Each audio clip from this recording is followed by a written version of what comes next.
What's up gamers, it's time for the S&box news.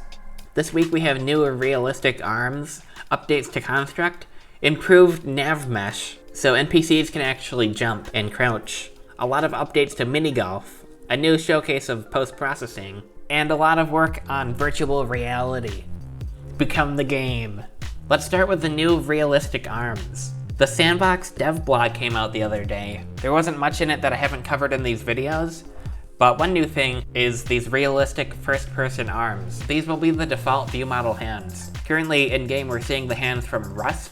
These are just a placeholder. You might be thinking, this is a cartoony man. Why does he have realistic hands in first person? According to the dev blog, they wanted to make realistic hands that would work with regular weapons and make sense in every game, not just ones that use a cartoon model. In the future, it's very likely that we'll see cartoony first-person hands. Now we'll take a look at the updates to Construct. These storefronts have been updated. They have empty signs right now. It's very interesting. And the light and dark room has got some doors that open. They don't seem to open consistently though. I guess that's a bug with the doors. Also, the glass is destructible. It's insane. There's realistic physics on these advertisement posters. This is the most realistic feature I've ever seen in a video game. The Construct car park has also gotten some work done to its interior. Here you can see it has some textures and some basic lighting. These are some very realistic lights, oh, they break. What? I wasn't expecting that. That's pretty cool. Interesting. This is so realistic. It's insane. Wow. This is truly revolutionary.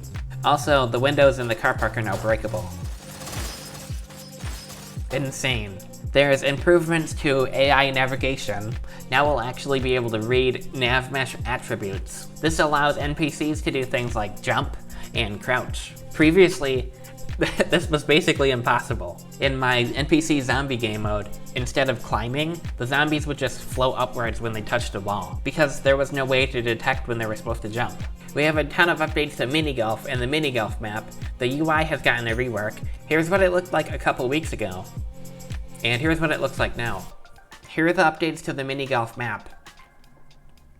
It's very detailed now, it's like an entire world. There's a whole parking lot area that's been added, with these interesting ticket booths, and a path that goes throughout the whole mini golf course. Here's the first hole. Takes us over to the second hole.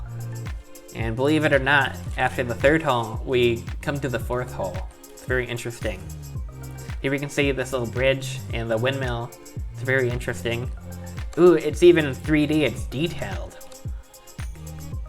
That's insane. Here we have what looks like a skateboard ramp on this hole. It's very interesting.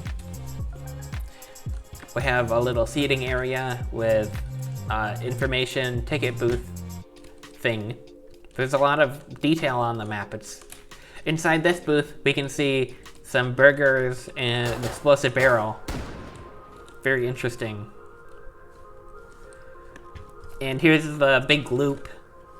There's a little shed here. And over here we have a big box. This is insane. This is crazy. It's a big brick box. Just imagine the possibilities. Wow.